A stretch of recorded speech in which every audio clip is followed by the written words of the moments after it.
नमस्कार, स्वागत है आपका हॉर्नबिल टीवी में और मैं हूं आपके साथ शिखा सकलानी। बुलेटिन की शुरुआत करते हैं खबरों के साथ।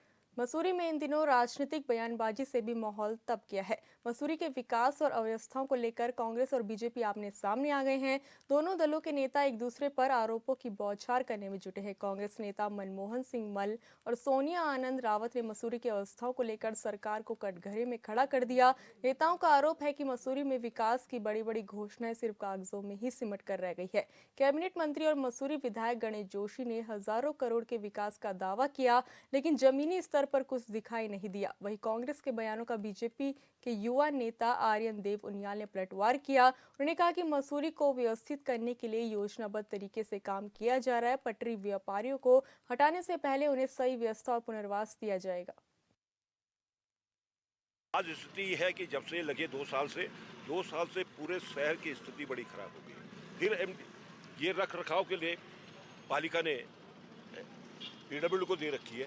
आप देखेंगे कि जहाँ तक तारकोल है वहाँ तक व्हाइट पट्टी मान दी, जबकि कभी माल रोड में ऐसा नहीं हो। माल रोड आर पार है जितनी भी है, उससे ये संकेत मिलता है पर्यटकों को कि शायद जो व्हाइट पट्टी है इसके बाद जो है ये पार्किंग का स्थल है और पार्किंग होती है। न शासन प्रशासन स्थानीय प्रशासन कोई और विशेष ध्यान नहीं दे रहा। आज माल रोड की स्थिति है कि आपने मेरे को 11:30 बजे का टाइम दिया, हमने गाड़ी मंगाई, मैं यहाँ पर 12:15 बजे पहुँचा हूँ।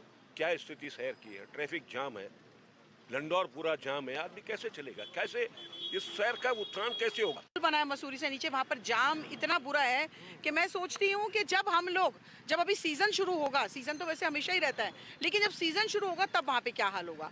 तो पदचिन्हों पर भी उनके चलने की कोशिश करनी होगी। जो अभी मौजूदा सरकार है, मौजूदा मंत्री जी हैं, उनको किसी की बात ही नहीं समझ में आ रही है। हम तो बोल ही सकते हैं और जब हम बोलते हैं तब इनको कड़वा लगता है। तो हम तो आए हैं, तो हम तो इस महामानव के आगे खड़े होकर के हाथ जोड़ करके प्रार्थना कर रहे हैं भाई जोशी जी से कि जोशी जी कम से कम यहाँ पर इतनी जो परेशानियां हैं उसके ऊपर गौर नजर कर लीजिए। अगर गाड़ी से उतर गए हों आप नीचे और हवाई जहाज से आप नीचे उतर गए हों, लेकिन उनको सुनाई नहीं दे रहा है। अब मैं आती हूँ, देखिए रेडी पटरी वाले लोग, अभी मैं जब एंटर हुई हूँ तब काफ़ी रेडी पटरी वाले लोग मुझे मिलते हैं। वो सभी लोग परेशान हैं, ना उनकी कहीं पे व्यवस्था है, अव्यवस्थित रूप से आपने मसूरी का हाल क्या बना रखा है। अरे भाई, हम सब साथ मिलकर के चाहते हैं कि मसूरी सुंदर बने, मसूरी में व्यवस्था तरीके से हो, लेकिन कौन यहाँ पे काम कर रहा है, मुझे बताइए। मैं बोलना चाहूँगा, सबसे बड़ी अदालत जनता होती है समाज की, और नेताओं को भी आईना जनता दिखाती है। और जब हम जाते हैं, हम अपनी बात जनता को पहुँचाते हैं। आप जितने भी स्टेट्स के आपने इलेक्शन देखे होंगे, भारत के पार्लियामेंट के बाद के इलेक्शंस में भारत ने एक ही व्यक्ति पे भरोसा किया है और एक ही पार्टी पर भरोसा किया है, वो है भारतीय जनता पार्टी और नरेंद्र मोदी जी। अभी आपने बिहार के चुनाव के रिजल्ट भी देखे होंगे। आरोप लगाना बड़ा आसान होता है। मैं थोड़ा सा पीछे जाना चाहूँगा, थोड़ा सा आईना दिखाना चाहूँगा। नाम नहीं लूँगा कि सपने मेरे से बड़े हैं। जब मेरे पिताजी अध्यक्ष हुआ करते थे और जब वो यहाँ प्रोजेक्ट्स लेके आते थे, चाहे ट्रैम ट्रेन हो, श्री रविशंकर जी की यूनिवर्सिटी हो, बिरला जी का हॉस्पिटल हो, तब यही कांग्रेस के नेता, यही विपक्ष टांग खींचते थे, विधानसभा में टांग खींचते थे, रोड पे आते थे, जनता को बरगलाते थे। तो तब विकास क्यों नहीं होने दिया।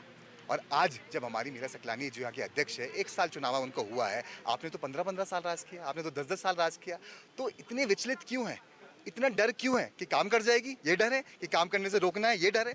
तो मेरे को लगता है हम सबको थोड़ा सा इंतजार करना चाहिए, देखना चाहिए। बहुत सारी अव्यवस्थाएं जरूर होंगी, लेकिन उस पर काम हो रहा है, ऐसी आंख खोल के हमें देखना चाहिए।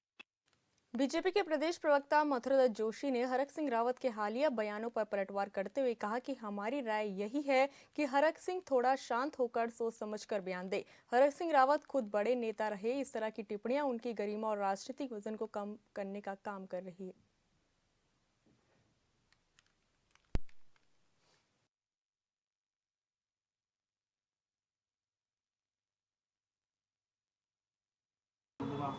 हमारी तो राय है हरक सिंह जी को कि वो थोड़ा शांत रहे और बोलने से पहले सोच विचार के बोले, किसी के बारे में बोलने से पहले। वो बड़े नेता हैं हरक सिंह जी। अपने आप में देखिए, जो व्यक्ति 27 साल की उम्र में उत्तर प्रदेश में मंत्री बन गया हो और एक जिस तरीके की बातें वो कर रहे हैं, उनकी बातों से या उनके बयानों से उनकी अपनी प्रतिष्ठा गिर रही है। वो अपनी गरिमा को गिराने का काम कर रहे हैं, अपने ही वजन को कम करने का काम कर रहे हैं। तो हरक सिंह जी सयाने व्यक्ति हैं, सीनियर आदमी हैं, कम से कम बोलें तो वो उनके हित में है। द्वारा पांवटा साहिब में हरक सिंह रावत के गुरु ग्रंथ साहिब के आगे सर झुकाकर माफी मांगने को लेकर बीजेपी नेता और सिख समाज से जुड़े बलजीत सोनी ने अपनी प्रतिक्रिया दी। उन्होंने कहा कि जिस व्यक्ति ने ऐसे शब्दों का इस्तेमाल किया हो और फिर स्वयं गुरुओं की शरण में जाकर पश्चाताप व्यक्त करे तो उसकी भावना को सम्मान देना चाहिए। इस विषय पर अनावश्यक बयानबाजी सही नहीं है। बलजीत सोनी ने कहा कि सिर्फ खबरों में बने रहने की चाह में कांग्रेस मुद्दों को आवश्यक तूल दे।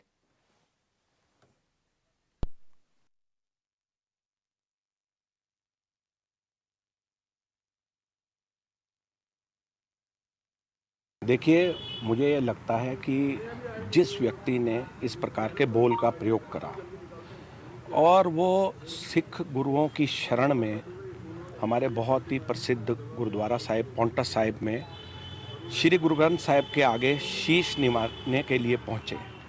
मैं समझता हूँ कि अगर उस व्यक्ति को इस बात का पश्चाताप हो गया है तो इसमें आगे अब कुछ भी बोलना उचित नहीं होगा।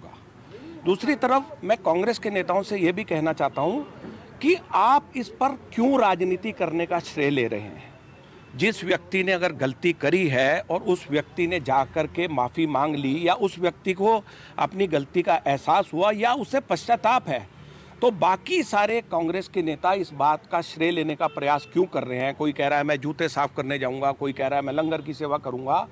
आज से पहले भी कांग्रेस के लोगों से बहुत सारी गलतियां हुई हैं। उस समय तो सब नेताओं ने जाकर के माफ़ी नहीं मांगी। सिर्फ राजनीति में और खबरों में बनने के लिए कांग्रेस के नेता इस प्रकार का प्रयास कर रहे हैं जो कि हरिद्वार वासियों की समस्याओं का त्वरित निराकरण करने के उद्देश्य से मुख्यमंत्री के निर्देश पर जिला अधिकारी मयूर दीक्षित की अध्यक्षता में प्रत्येक सोमवार को जिला कार्यालय सभागार में जन सुनवाई कार्यक्रम आयोजित किया जा रहा है। इसमें विभिन्न विभागों से संबंधित लगभग 100 से ज्यादा शिकायतकर्ताओं ने अपनी समस्याएं दर्ज कराई।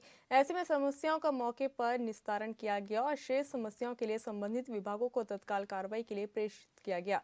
वहीं जिलाधिकारी मयूर दीक्षित ने कहा कि अधिकारियों को चेतावनी दी गई है कि कोई भी शिकायत रिपीट न हो।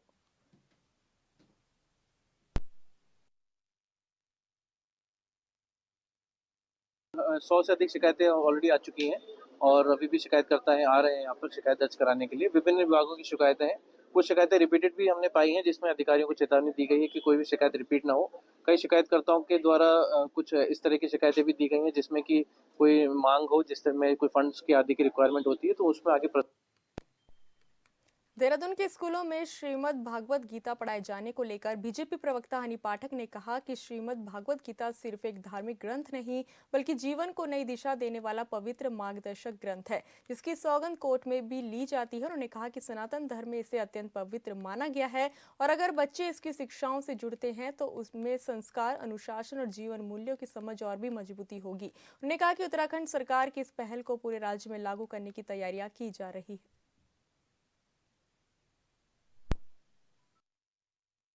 देखिए, श्रीमद् भागवत गीता हमारा वो ग्रंथ है जो हमें जीने की एक नई दिशा के रूप में देखा जाने वाला एक पवित्र ग्रंथ के रूप में जाना जाता है और श्रीमद् भागवत गीता का सौगंध भी कोर्ट के अंदर खाई जाती है क्योंकि माना जाता है ये हमारे हिंदू सनातन धर्म का एक पवित्र ग्रंथ के रूप में इसको माना जाता है और हमारे बच्चे इस संस्कार से जुड़े उस दिशा की तरफ आगे बढ़े। श्रीमद् भागवत गीता में जो चीज़ें बताई गई हैं उसको पूरी अपने संस्कार में लेकर आए, उन चीज़ों को पढ़े समझे, उसको लेकर हमारी उत्तराखंड सरकार ने जो ये पहल करी है वो वाकई में काबिले तारीफ है। झाझरा जनजातीय स्कूल से ये पहल शुरू करी जा रही है और पूरे उत्तराखंड में इस पहल को किया जाएगा और ये बहुत ही सराहनीय पहल है। इससे हमारे बच्चों के संस्कार को एक कांग्रेस के नेता हरक सिंह रावत ने गुरुद्वारा जाकर गुरु ग्रंथ साहिब के सामने शीश झुकाकर माफी मांगी जिसके बाद राजनीतिक बयानबाजी तेज हो गई है।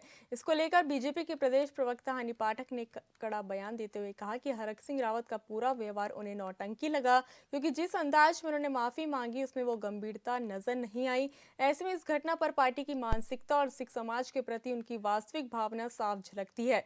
हनी पाठक ने गुरुद्वारा प्रबंधन से अपील की कि ऐसी संकुचित और कुठित सोच रखने वाले व्यक्ति को गुरुद्वारे की पवित्र धरती पर कदम रखने से रोका जाना चाहिए।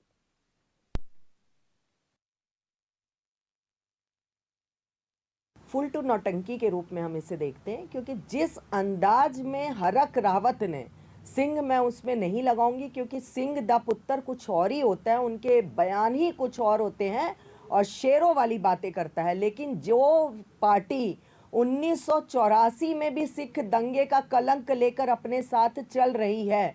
उस पार्टी की मनोदशा क्या होगी, सिख और सरदारों के प्रति उनकी भावना क्या होगी, वो उस दिन अधिवक्ताओं के प्रदर्शन में उनके साफ तौर पर नजर आ रही है। क्योंकि वो जो अंदाज था उनका बोलने का, वो ऐसा मजाकिया अंदाज था जिसमें साफ तौर पे कहा जा सकता है कि पीठ पीछे भी वो इसी तरीके का मजाक बनाते होंगे। और जिस प्रकार से डैमेज कंट्रोल की बातें सभी नेता इस समय कांग्रेस के कर रहे हैं, उससे साफ साबित होता है कि उनको खुद पता है कि ये जो गलती है वो माफ़ी लायक नहीं है। और मैं समस्त गुरुद्वारे में ये अपील करूंगी आपके चैनल के माध्यम से कि उन ऐसे व्यक्ति जिसकी संकुचित और कुंठित सोच हो, उसको किसी भी प्रकार से गुरुद्वारे जैसे पवित्र धरती पर कदम रखने से बिल्कुल। नरेंद्रनगर के पुलिस ट्रेनिंग सेंटर के खेल मैदान में पुलिस विभाग का 3 दिवसीय राज्य स्तरीय बास्केटबॉल और हैंडबॉल प्रतियोगिता का आयोजन किया गया, जिसका शुभारंभ टिहरी की जिलाधिकारी नितिका खंडेलवाल ने गुब्बारों को हवा में उड़ाकर और बॉल को गोल पोस्ट में डालते हुए किया। इस राज्य स्तरीय प्रतियोगिता में प्रदेश के कई जिलों से पुलिस की 12 टीमें हिस्सा ले रही हैं। खेल प्रतियोगिता को देखने के लिए बड़ी संख्या में लोग खेल मैदान पहुंचे, जहां बच्चों ने इन खेलों का उत्साहपूर्वक आनंद लिया।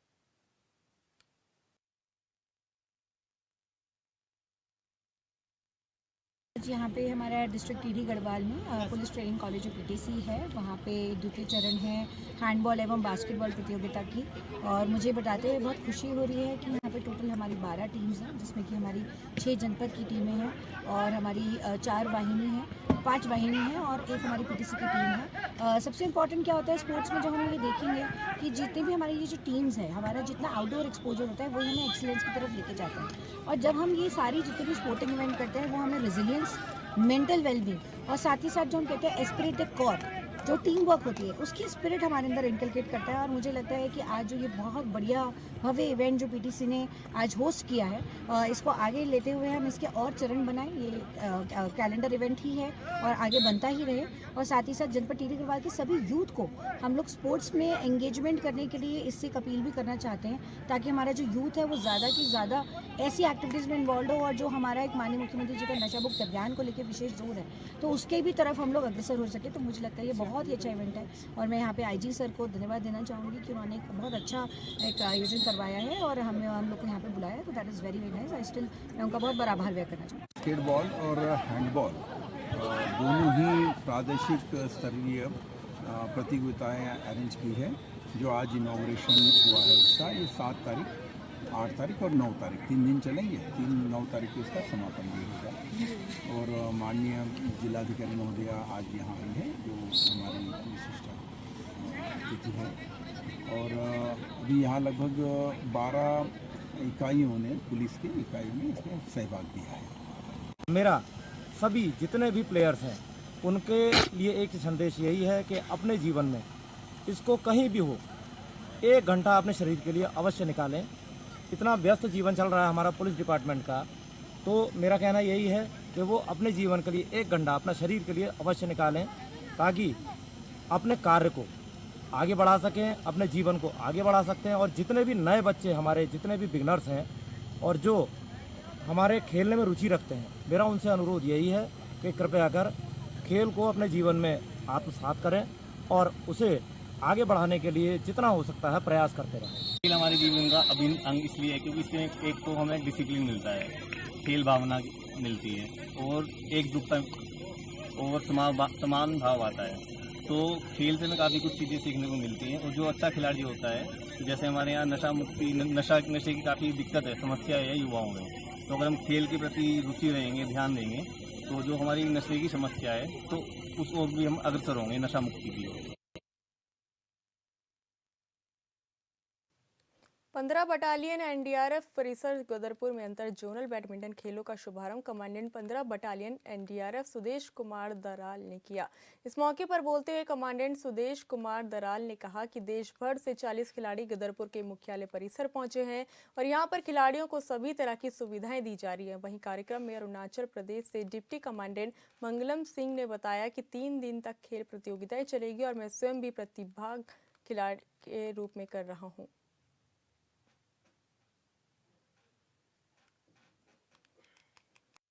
देखिए, ये जो है एनडीआरएफ के 4 जोन हैं उन 4 जोन से सभी विनिंग टीमें हमारे बीच में यहाँ पर पहुँची हैं और अगले 3 दिन तक जो है ये कंपटीशन चलेगा इन चारों टीमों के बीच में। और इसमें लगभग 40 के करीब खिलाड़ी यहाँ पर पहुँचे हैं पूरे देश से। तो जद्दोजहद अगले 3 दिन तक चलती रहेगी। 4 जोन हैं, तो हर एक जोन में 4-4 टीमें होती हैं। तो कुल मिलाकर एनडीआरएफ में 16 टीमें, जैसा आपको ये जानकारी पहले से ही है। तो वो चारों टीमों के बीच में से एक टीम निकलती है, वो जोन को रिप्रेजेंट करती है। और जो 4 जोन हो गए हैं वो यहाँ पर आज फाइनली अगले 3 दिन तक मशक्क़त करेंगे और उसमें 4 जोन में से एक विनिंग टीम निकलेगी। बहुत बहुत धन्यवाद। मेरा नाम मांगलेम सिंह है। मैं east and north east zone ये उत्तर पूर्व से आया हूँ। मेरा टीम में टोटल 8 जो खिलाड़ियाँ हैं बैडमिंटन इंटर जोनल कंपटीशन के लिए खेलने आया हूँ। मैं यहाँ का जो सुविधा है ये देख के बहुत हैरान हो गया हूँ। बहुत अच्छा है। कोर्ट जो नया है पिछली 2-3 बार भी खेल चुका है। बहुत अच्छा सुविधा है यहाँ। कमांडेंट साहब का सहयोग मिल रहा है यहाँ पे? बिल्कुल बिल्कुल, सर की तरफ से हमारा हॉस्पिटैलिटी और अरेंजमेंट बहुत अच्छा है यहाँ। हाँ, नेशनल लेवल का कोड है, इंटरनेशनल लेवल का तो नहीं है, मगर नेशनल लेवल का कोड है। खेल सकता है, बढ़िया है। मैंने भी एक बार यहाँ पार्टिसिपेट कर चुका हूँ, मैं खेल चुका हूँ।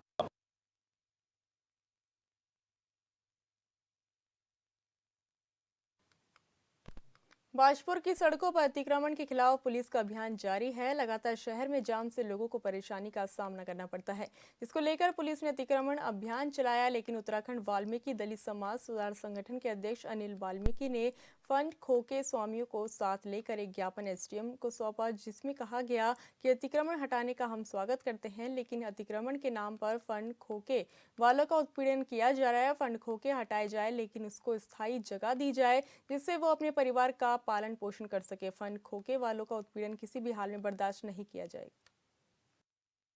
ये सारे हमारे फंड खोके और ठेले वाले लोग हैं और ये बेचारे बरसों से बाजपुर के अंदर निवास करते हैं। जिस तरह से बाजपुर के अंदर अतिक्रमण हटाओ अभियान चलाया जा रहा है प्रशासन द्वारा, हम उसका स्वागत करते हैं। मगर जिस तरह से हटा करके उनकी कोई जगह सुनिश्चित नहीं की गई। अब ये बाजपुर के अंदर जो इतवार का बाजार लगता है, इतवार के अंदर ईओ साहब जो है उनको जगह दे रहे हैं, मगर वो कह रहे हैं कि इतवार के दिन आपको वहाँ पे हटाना भी पड़ेगा। अब सबके कच्चे माल की सबकी दुकानें, खाद्य सामग्री सबकी इधर से उधर जाएगी, सबका डिस्टर्ब होगा, सारा हिसाब किताब खराब हो जाएगा। तो हम ये चाहते हैं जगह जहाँ भी दी जाए वो एक स्थायी जगह दी जाए, ताकि जहाँ पे एकदम ग्राहक पहुँचे और सामान ले और अतिक्रमण भी ना हो। तो इसलिए जितने भी हमारे साथ ये जितने व्यापारी भाई आए हैं, सबको एक जगह सुनिश्चित किया है और एक चयन हो कि भाई यहाँ से अब आप लोग नहीं हटेंगे। अब इतवार के दिन हटाओ है ना, तो दोनों हाथों में प्रशासन लड्डू लेना चाहता है, इधर महसूल भी लेना चाहता है और इधर अतिक्रमण हटाओ अभियान के तहत शोषण भी करना चाहता है। तो इस तरीके से हम सारे व्यापारी वर्षवार नर्सिंग भर्ती प्रक्रिया की मांग को लेकर कई दिनों से धरने पर बैठे नर्सिंग एकता मंच ने आज सीएम आवास कूच किया और सरकार को खुली चेतावनी दी कि अगर उनकी मांगों को ना माना गया तो सरकार के खिलाफ उग्र आंदोलन किया जाएगा।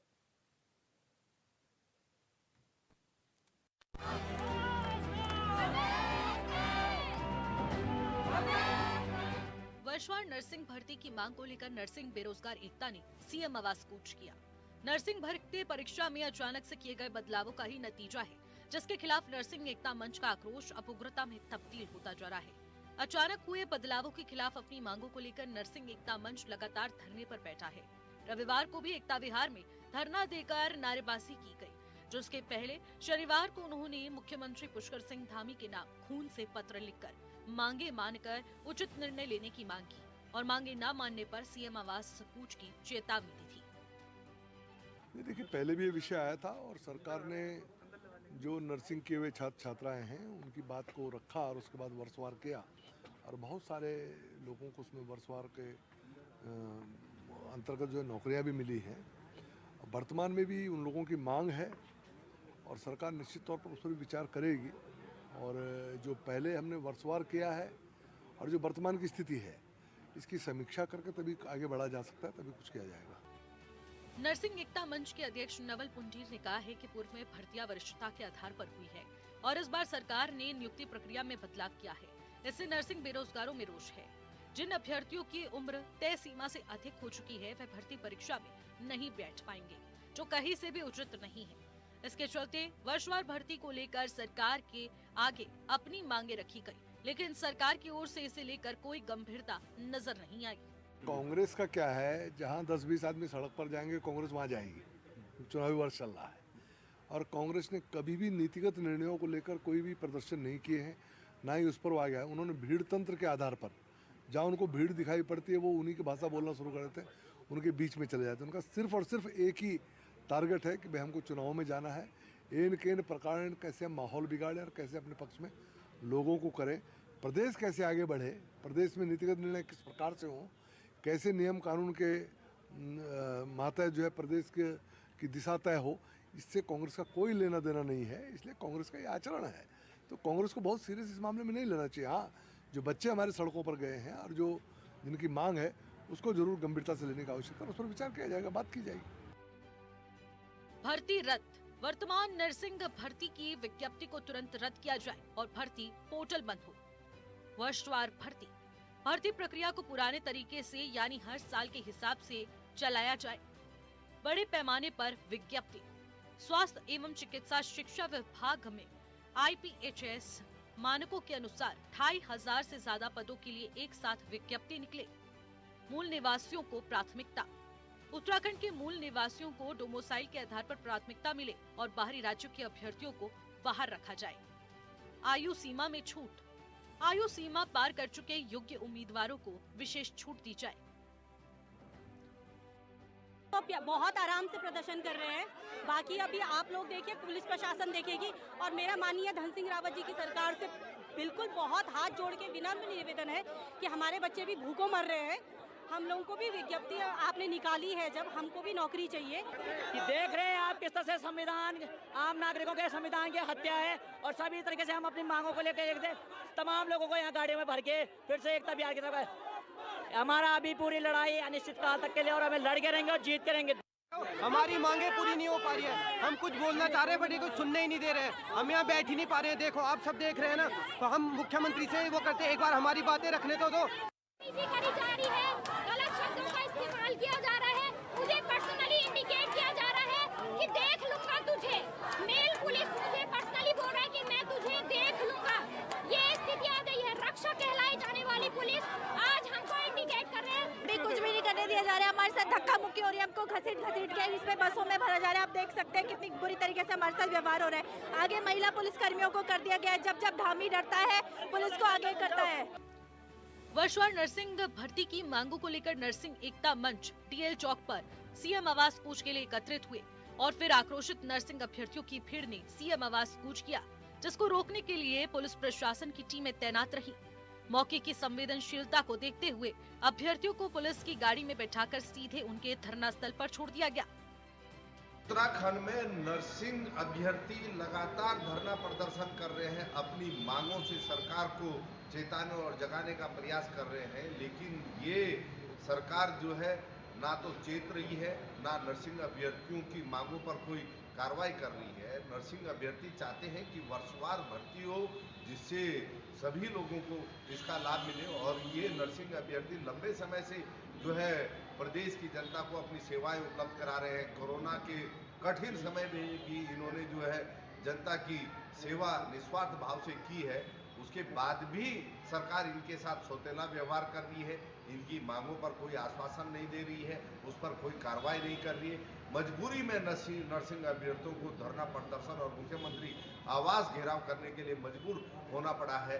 सरकार को तत्काल इनकी मांगों पर संज्ञान लेना चाहिए और उस पर उचित कार्रवाई करनी चाहिए, जिससे हमारे इन होनहार नर्सिंग अभ्यर्थियों को संघर्ष ना करना पड़े और वो जनता की सेवाओं में, मरीजों की सेवाओं में जो है अपना पूरा ध्यान लगा सकते हैं। देखते हैं ये कुंभकर्णी सरकार नर्सिंग अभ्यर्थियों की मांगों पर गंभीर होती है या नर्सिंग अभ्यर्थियों को संघर्ष करने के लिए मजबूर करती है। सरकार के फैसले से नाखुश नर्सिंग बेरोजगार एकता का CM आवास कूच सिर्फ कूच नहीं बल्कि सरकार को चेतावनी है कि जल्द से जल्द सरकार उनकी मांगों पर संज्ञान ले, वरना सरकार के खिलाफ और उग्र आंदोलन किया जाएगा, जिसका खामियाजा सरकार को भविष्य में झेलना पड़ सकता है। लेकिन सवाल ये है कि क्या सरकार अब भी क्या इनकी मांगों पर ध्यान देगी या अपने फैसले पर अड़िग रहेगी। Bureau report, hornbill TV. फिलहाल इस बुलेटिन में इतना ही। आप देखते रहिए हॉर्नबिल टीवी। नमस्कार।